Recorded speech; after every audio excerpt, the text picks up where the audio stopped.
홍가혜 씨 모시겠습니다. 네, 환영합니다. 아, 홍가혜 씨. 아유, 보세요. 다들 어머어머 그런다. 네.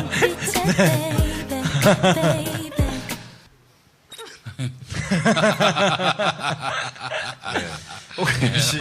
아니, 얼굴을 이 할 것 같은 뭐가 있어요. 예. 우리 김영민 씨는 알고 계시죠? 네. 네. 아는 정도인가? 당신들보다 먼저 알았어. 내가 전화번호를 알려줬을 걸 당신들한테. 그래서 불금쇼 나온 거 아니에요? 아니 말끝마다 왜 우리 무시하는 듯한 발언을 하세요? 너무 기어오르는 것 같아. 아, 죄송합니다. 기어오를 땐 또 한 번씩 밟아줘야 됩니다. 네네네, 예. 알겠습니다. 네. 아, 박근혜식이야.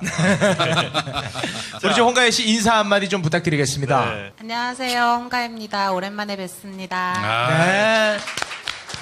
우리 홍가혜 씨는 뭐 직업이 홍가예요. 예, 직업이 홍가예요. 네, 우리 저 홍가혜 씨와 이런저런 이야기 앞서서 네. 아주 뭐 축하할 만한 일이 있습니다. 아, 네. 뭐죠?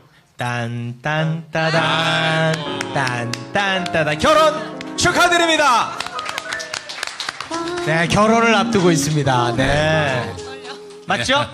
네, 오늘 이제 상견례를 하고 왔어요. 아이고, 인사, 세상. 인사. 나 인사. 예. 네. 축가는 어떻게 최욱 씨가 부릅니까? 네? 아, 저 가수예요. 아, 그래요? 네. 예. 진행 같은 거 사회 누가 봅니까? 설마 이복장으로 하실 건 아니죠, 사회를? 아, 제가 저기. 아, 형님이 사회 봅니까? 아니, 네, 주례를 부탁합니다. 아, 주례를, 야. 사회. 아, 사회였어요? 네, 사회였죠. 아, 뭐, 아무나 상관없습니다. 예.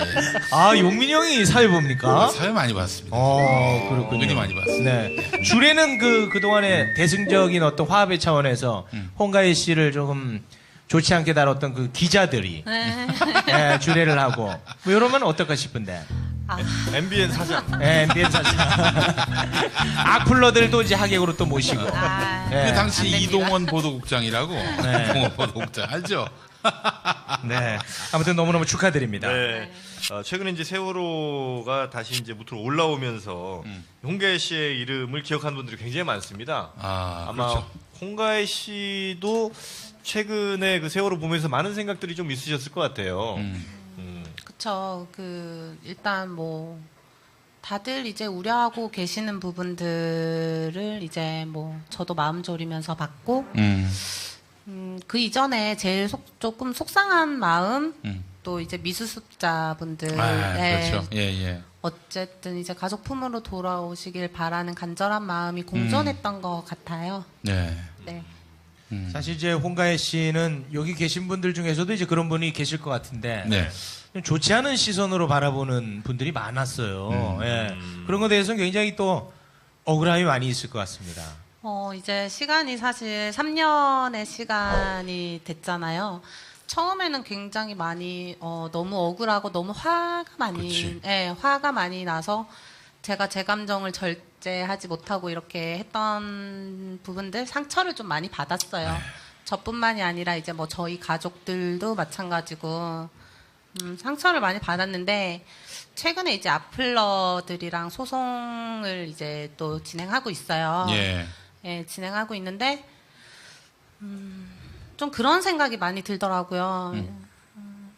직접 만나고 막 이러다 보니까 소송을 하다 보니까 아, 저 악플러들을 직접 만나요? 네, 민사소송. 아, 그분들이 연령대가 어떻게 됩니까?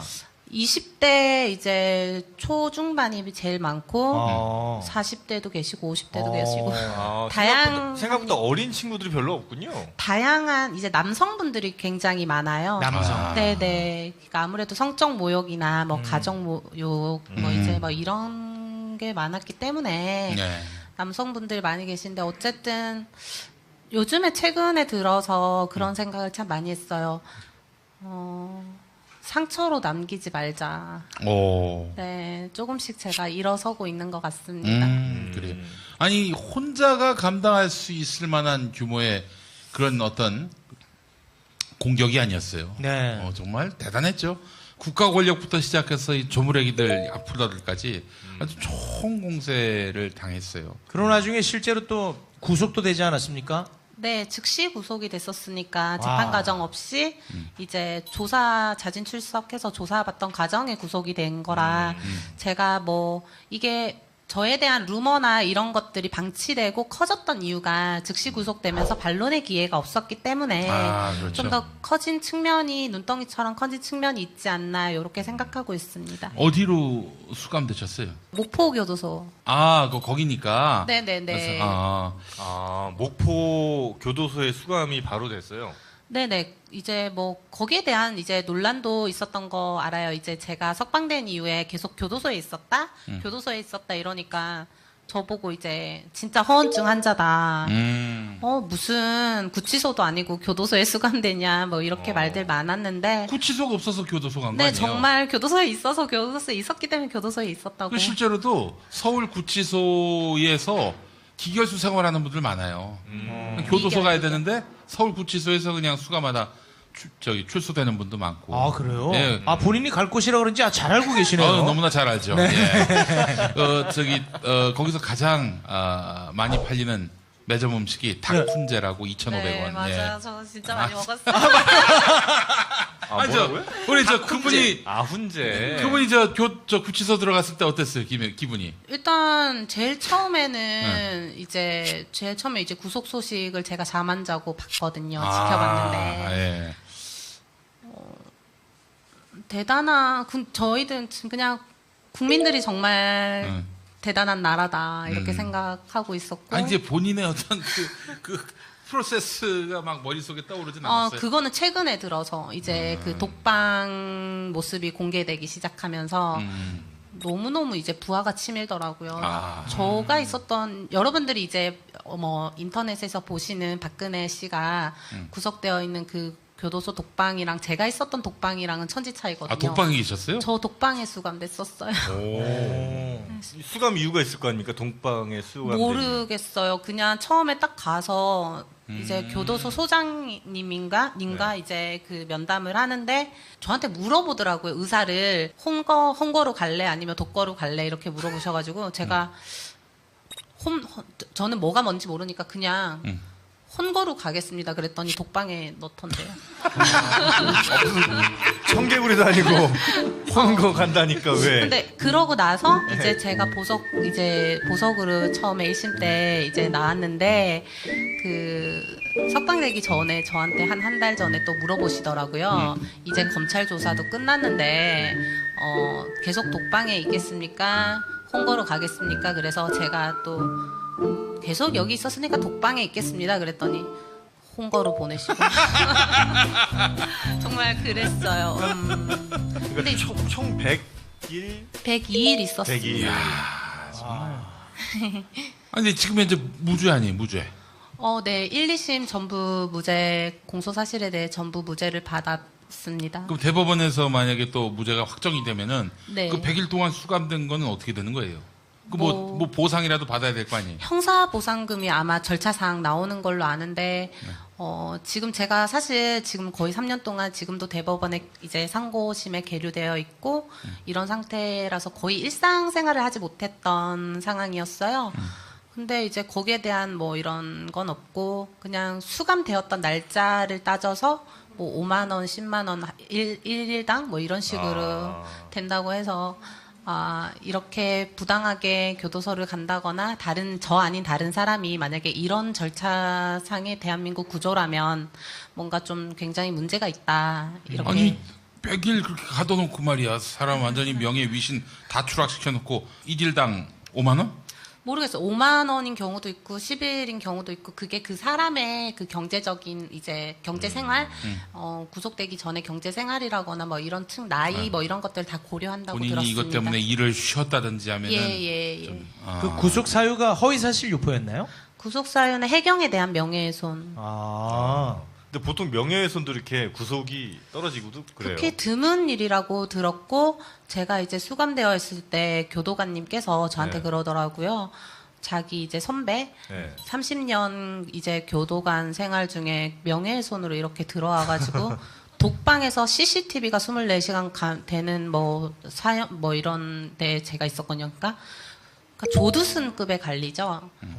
네네. 조두순급의 이제 교도소에서 관리를 받았다 이렇게 제가 주장을 하는 건 저도 몰랐는데 이제 CCTV로 24시간 저를 감시를 했었어요. 근데 이제 제가 과연 TV 시청 금지 그리고 언론인들 뭐 찾아오면 반론을 못하게 이제 접견을 이제 야. 통제받고 CCTV로 24시간 이제 감시를 받아서 수감될 만큼의 큰 죄를 지은 것인가 여기에 대한 의문은 항상 있었고 인권 침해가 소지가 높다. 왜냐하면 이 독방은 제가 있었던 독방은 좁아요. 그렇기 때문에 그리고 유리 비슷하게 이렇게 투명으로 화장실이 되어 있는데 거기에서 이제 모든 걸 해결하거든요. 화장실, 샤워, 뭐 씻기, 세척까지 거기서 하는데 CCTV가 거기까지 다 비추는 상황이니까 제가 아이고. 나중에 그거를 확인을 했어요. 제가 보석 석방돼서 나가면서 거기를 봤는데 다 보이더라고요. 충분히. 그래서 이거는 굉장한 인권 침해가 아닌가 이런 인식은 있었습니다. 아니, 그거는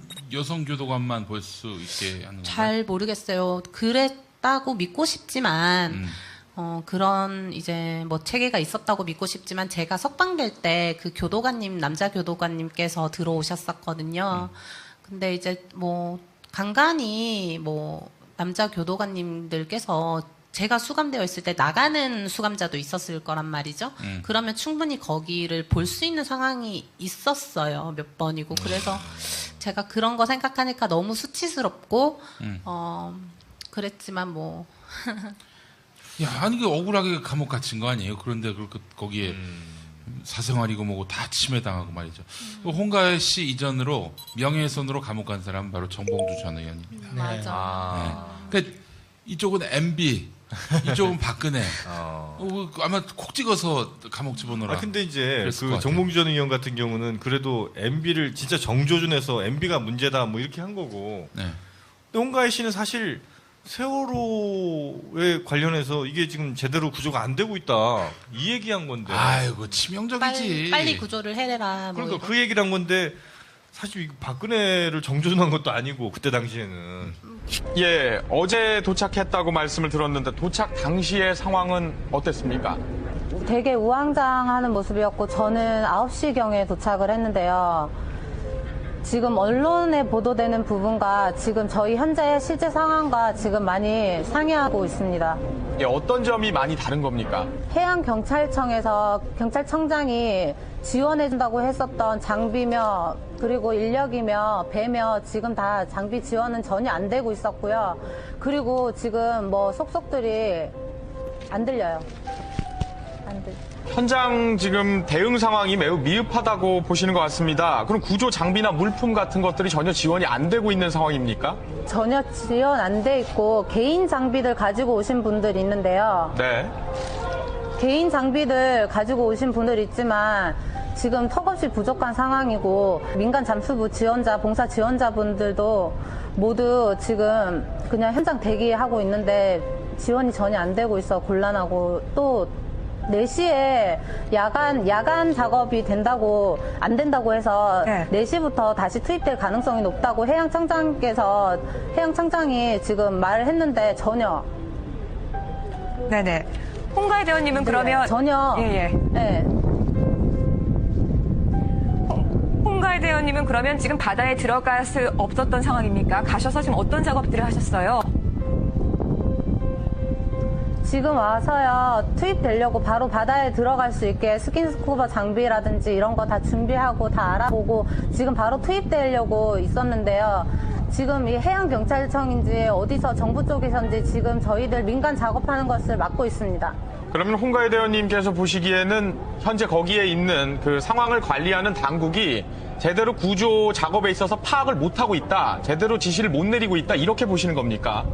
그런 부분도 어느 정도 있고요. 저희 민간과 해양과 같이 협력하여 지금 수색을 뭐 벌인다 어쩐다 지금 언론에 다 나가지 않았습니까? 네. 그런 부분들이 지금 전혀 이루어지지 않고 있습니다. 민간 잠수부들이 모집을 했지만 실제로 사용되고 있지 않다라는 이야기를 해주셨는데요. 혹시 그 생존 가능성이 있다라고 나온 이 언론의 이야기에 대해서 실제로 직접 들으신 거지 확인하신 거는 아니죠?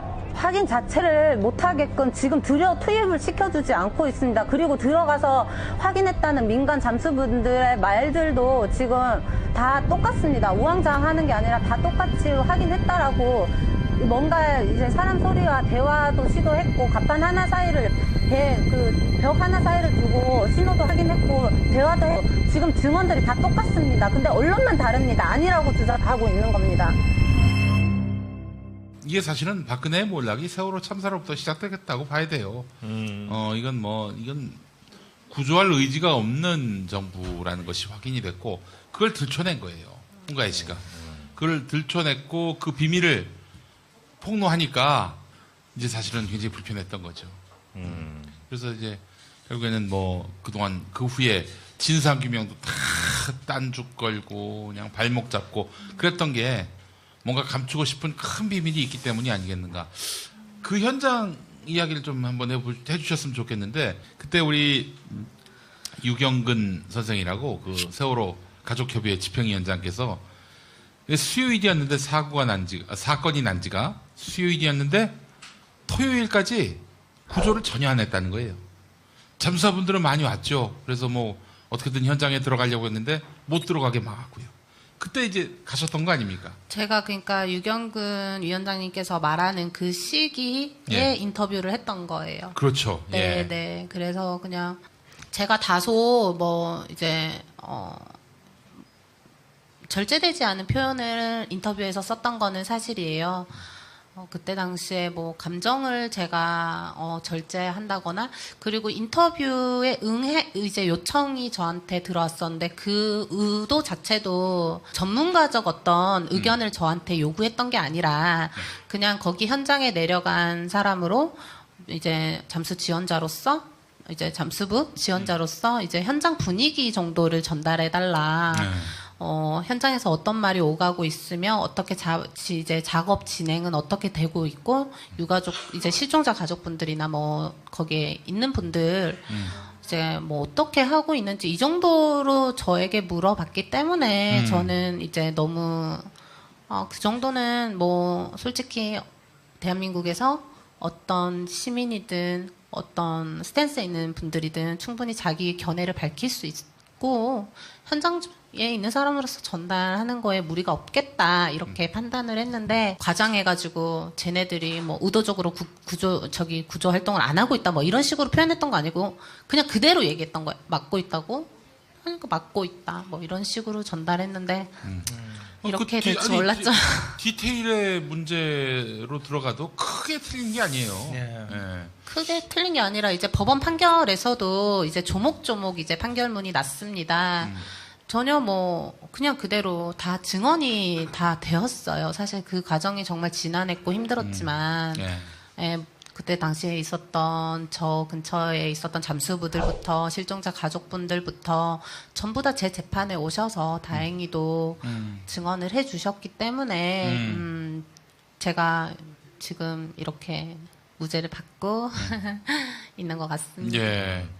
혹시 그 유족분들과 또 지금 계속 연락을 하고 계시죠? 네. 너무 저를 예뻐해 주셔서 그리고 저 항상 감사하게 죄송한 마음으로 이렇게 본의 아니게 이제 홍가희 씨가 세월호 관련해서 깊숙이 이렇게 좀 함께 하게 됐는데 이런 질문하면 또 훈제 닭을 또 먹어야 될지 모르겠습니다만 홍가희 씨가 생각할 때 정부가 왜 그렇게 이 세월호에 대해서 유독 예민하게 반응하고 그리고 구조가 왜 그렇게 비상식적으로 이루어졌는지 본인이 생각하는 게 뭐가 있을까요? 치킨을 먹어야 될지도 모릅니다만. 네. 괜찮아요. 괜찮습니까? 사실의 영역에서 얘기하는 것하고 의견의 영역에서 얘기하는 건 분명히 달라요. 의견으로 얘기하는 건 표현의 자유에 해당하기 때문에 난 그렇게 생각한다 이렇게 말씀하시면 돼요. 표현의 자유에 해당하더라도 요즘 참 이상한 세상이죠. 생각을 얘기하더라도 재판 과정에서 밝혀야 되는 거니까 그게 참 그냥 의견도? 무조건 그냥 소송을 걸어 오시니까 참 이게 대한민국에서 자기의 생각을 말하고 산다는 게 참 피곤한 일이 됐어요. 그쵸? 다시 훈제닭을 먹더라도 또 할 말은 하고 살아야 된다고 생각합니다. 네, 또 한번 좀 들어보고 싶어요. 네. 저는 분명히 어떤 당시 현장에 구조 체계 그리고 어떤 매뉴얼이 있어도 그걸 집행하는 자들의 부재, 양심의 부재가 분명히 그 현장에 있었음을 목격했습니다. 어떤 변명이나 핑계도 세월호 사건 앞에서 통하지 않는다라고 생각을 하고 분명히 명백한 이 말 위험한데. 듣고 네. 위험하면 삐 처리할게요. 네. 삐 처리해 주실 아니, 거죠? 그러니까 또뭐 들어보고. 국가가 죽였다 이렇게 생각하고 있습니다. 그러니까 이제 그게 어설픈 대응으로 살릴 수 있는 생명들을 못 살렸다는 의미입니까? 아니면 의도된 고의로 인텐션. 저 주변에서 그렇게 좀 부추기지 마세요. 저 본인들이 저기 내가 갈게. 날 넣어줘. 나를. 다 뭐 생각하는 바랑 저도 비슷하게 생각하고 있습니다. 저는 고의라고 생각합니다. 고의로 구조 안 했다고 생각해요. 저는. 왜요? 에? 왜요? 아니 구조 안 했잖아. 아니, 사람을 살려야 되는데 행정력이 공권력이 구조를 안 했잖아요. 이유가 있을 거 아닙니까? 고의로 안 했다면 무슨 이유인 거예요? 아 고의로 안 했으니까 구조를 안 한 거지. 아니 그러니까 왜 이유가 있을 거 아니에요? 아 그걸 내가 어떻게 알아 그걸? 근데 이런 저는 왜 그랬을까라는 왜라는 질문을 거의 한 3년 동안 하고 살거든요. 네. 근데 감옥에 계실 때는 더 심했을 그렇겠죠. 거 아니에요. 이게 도대체. 그렇죠. 뭐 너무 뭐 말할 수 없이 화도 났고 막 그랬는데 정부가 정확한 어떤 정보를 저희들한테 주지를 않았잖아요. 현장에서 뭐 그렇지. 예. 구조 활동 너희들 다 하러 와라 해가지고 아니 세상에 도면까지 안 주는 경우가 어디 있습니까? 잠수하는데. 그렇죠. 그래서 이제 당시 현장에 있었던 잠수사분들이 많이 분노를 하셨고 이게 정말 제대로 된 시스템으로서 구조 활동을 할 생각이 있는지 여기에 대한 의문을 정말 많이 가졌던 거는 사실입니다. 어쨌든 그런 상황에서 뭐 제가 지금 생각하고 싶은 거는 그런 거예요. 믿고 싶어요. 뭐 의도적으로 구조를 안 했다거나 그런 게 아니라는 거를 믿고 싶은 마음이 너무 간절하죠. 왜냐하면 아니고서는 제가 너무 버티기가 사실 힘들어요. 저를 위한 거예요. 이게 네. 구조를 안 한 게 아니라 못한 거라고 믿고 싶어요. 아니 근데 그 세월호에 우리 학생들이 막 창문 두드리는 그 사진도 나와 있고요. 또 그 뱃속에 아직 구하지 못한 300명이 있다는 걸 분명히 해경도 인지하고 있었고요. 그런데 선원들만 데리고 탈출시켰다. 아니 뭐 예를 들면 수백 명 태우고 그 탈출시켰는데 그 안에 몇 분 남아있는 이런 차원이 아니잖아요. 이게 바로 고의지. 그러면 뭐야? 도대체 어떻게 선택적으로 구할 사람 따로 있고 구하지 말 사람 따로 있고 그런 게 아니잖아요. 그리고 그 국가가 첫날부터 참사 첫날부터 뭐 무슨 육해공 총동원해서 근데 현장에서는 유족들의 접근을 방해하는 그런 작동만 있었단 말이죠. 제가 달려갔던 곳도 그런 일각에서였는데 당시 보도를 아마 기억하고 계시는 분들이 많을 것 같습니다. 민간 이제 전국 다이버 모집이라는 거를 정부 측에서 했어요. 그냥 뭐 전국 다이버들 다 모여라 이런 취지였고 네. 거기에서도 참 틀려먹은 게 뭐냐면 구조활동 경력이 있다거나 어느 프로들만 모여라 뭐 이런 식으로 명확한 명시 조건이 조건이 명시되어 있었더라면 저 같은 아마추어들이 그렇게 많이 달려가진 않았을 겁니다. 그래서 이제 뭐 조금 거기 현장에서 좀 이제 좌충우돌이 있었던 것 같고 이런 큰 배사고가 우리나라 역사상 뭐 처음이라고는 하지만 사실 처음도 아니잖아요. 예, 그러니까 이게 정말 몰라서 정부 측에서 정말 그거를 몰라서 명시하지 않고 저 같은 아마추어들이 다 모여서 대포화 상태 비슷하게 이제 너무 혼란이 많았잖아요 현장에서. 정말 몰라서 그랬을까? 아니면 뭐 그런 생각까지도 솔직히 들더라고요. 너무 많은 생각을 하다 보니까 이거는 이제 제 2심 항소심 재판 과정에서 검사가 한 말인데요. 해경 관련자를 이제 재판 검찰 측 증인으로 불러다 놓고 물어보는 게 우리나라에서 이런 큰 사고가 처음이었으니까 뭐 당신들도 우왕장 뭐 정신이 없었던 거죠? 뭐 이런 식으로 질문을 하더라고요. 이제 검찰 측. 그 질문 자체가 저는 의도가 있었던 분명히 검찰의 질문이니까 그 질문을 듣고 너무 막 진짜 제가 자지러졌거든요. 근데 정부가 그 정도로 만약에 우왕장하고 정신이 없었다는 더라면 일반 사람들은 어땠을까? 그런데 그런 일반 다이버들을 왜 전부 모이라고 했을까? 이런 체계가 잘 잡혀져 있지 않고 이랬다는 것에 대한 실망이 굉장히 컸던 것 같습니다. 예. 그러니까 육해공 모든 수단과 방법을 다 동원해서 구조에 최선을 다했다라는 말을 만들어내기 위해서 전국에 다이버 모여라 이랬을 거라고 봅니다. 실제로 그렇게 해서 모인 분들을 투입도 안 했잖아요. 뭐 민간 다이 잠수사들 뭐 투입을 시키기는 했었죠. 그분들도 언딘하고 계약한 그분들도 처음에 형편없었다고 하더라고요. 그래서 사실은 잠수사분들 나중에는 또 선임 잠수사한테 다 죄를 뒤집어 씌워가지고 한 번 돌아가셨거든요. 그래서 그 죽음의 책임을 선임 잠수사한테 다 뒤집어 씌우고 공우영 잠수사님. 예. 그러고 나서 이제 김관홍 잠수사님도 또 돌아가셨고, 그러니까 그 너무 그 트라우마가 크셔서 네네. 스스로 목숨을 끊으셨죠. 그러니까. 예. 네. 사실 뭐 무능해서 그 많은 생명을 잃었다고 해도 이제 화가 나는데 저 같은 이제 평범한 사람들이 봤을 때 뭔가 악마적 의도가 있는 듯한 그런 모습 때문에 이게 참 너무너무 궁금한 것들이 많습니다, 사실은. 범인들이 자기 죄를 감추죠. 네. 난 그 진상규명에 대해서 그렇게 기를 쓰고 막는 걸 보면은 이것들이 범인이구나. 뭔가 더 드러나지 말아야 할 것들을 감추고 있구나. 라는 생각이 들었고요. 우리 저 홍가희 씨한테 홍가희 씨가 정부 당국도 아니고 정치인도 아닙니다. 자꾸 그런 무거운 질문을 지우지 마세요. 너부터 시작했잖아요.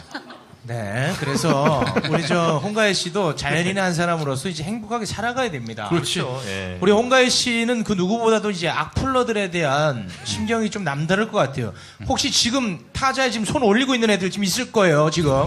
이런 친구들에게 한마디 좀 해주세요. 글쎄 이제 참 뭐라 해야 되냐. 자꾸 우리한테도 그 정치인 불러놓고 그 시덥지 않은 얘기한다고 악플 막 달고 미치겠어요, 이 새끼들 때문에. 네.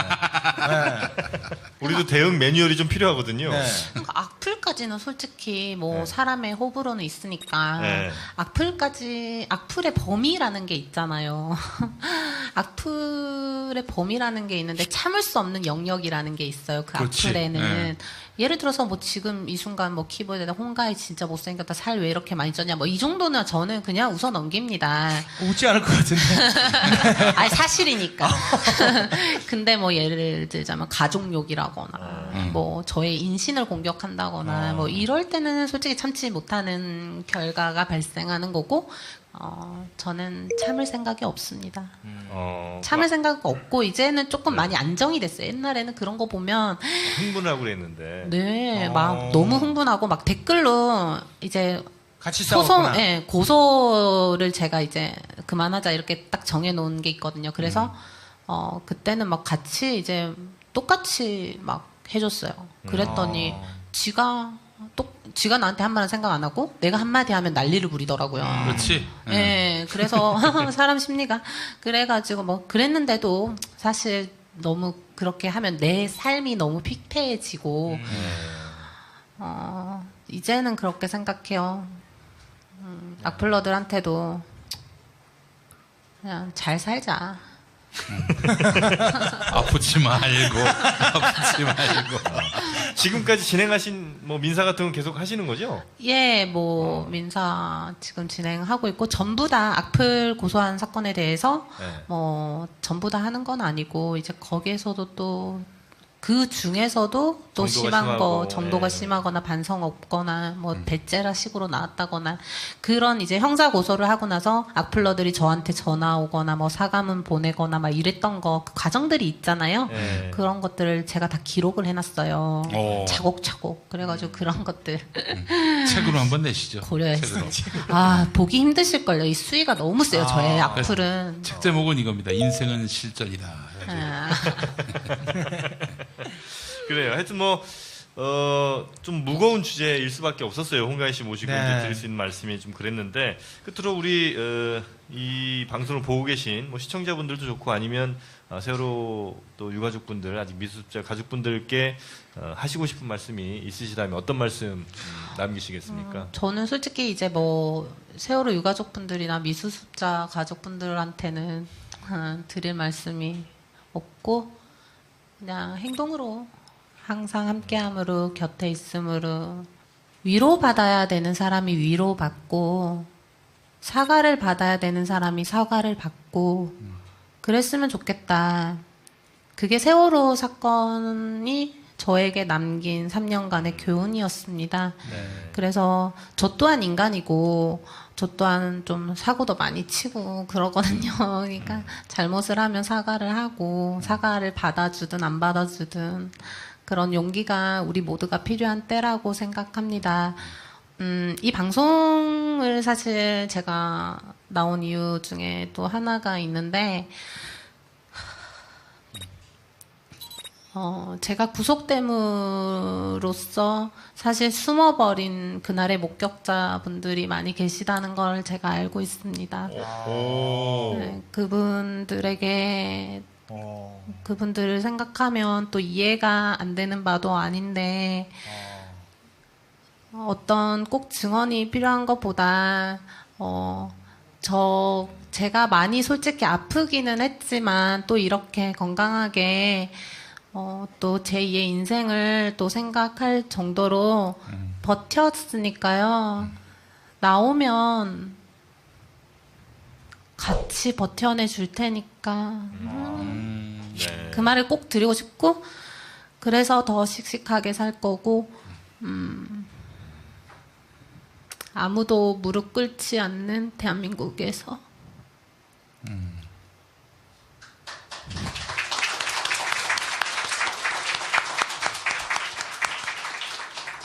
네. 뒤에 말씀은 저희가 충분히 다 이해할 수 있을 것 같습니다. 네. 목격자라고 하는 건 어떤 사건, 세월호 참사를 저보다 더 가까이에서 계십니다. 몇 분이. 그분들에게 어떤 세월호 유가족분들한테 힘을 주기 위해서도 아니고 많이 괴로워하시는 걸로 알고 있습니다. 그래서 저 때 제가 너무 죄송했거든요. 제가 조금 더 힘이나 어떤 이렇게까지 많이 무너지지 않았더라면, 이렇게까지 막 구속당하고 제가 그러지만 않았더라도 그분들이 분명히 지금 나와 계실 텐데. 그걸 노린 거예요. 공포로 즐겁하게 만들어서 진실을 밝히지 못하도록. 그러니까 고의로 나는 이 짓거리를 했다고 생각을 하는 겁니다. 네, 오늘 홍가희 씨 모시고 조금 네. 밝게 얘기를 하고 싶었는데, 사실은 그러기가 좀 쉽지 않았고요. 네. 혹시 대선 때 마음에 두고 있는 사람 있습니까? 네, 있습니다. 아, 그래요? 네, 누군지 밝히기는 안 안 됩니다. 되시죠? 아니, 전 그 마음속의 대통령 정동영 대통령 계시거든요. 흐뭇해하십니다. 네, 그분은 좀 이따 다시 네. 모시기로 하고요. 아무튼 우리 홍가희 씨 네. 정말 그 평범한 시민으로서 항상 행복하기를 제가 기원해드리겠습니다. 자, 그리고 올해 가장 아름다운 신부로서 네. 또 아주 멋진 또 새 출발을 네. 함께 기원하겠습니다. 네. 행복하세요, 홍가희 씨. 고맙습니다.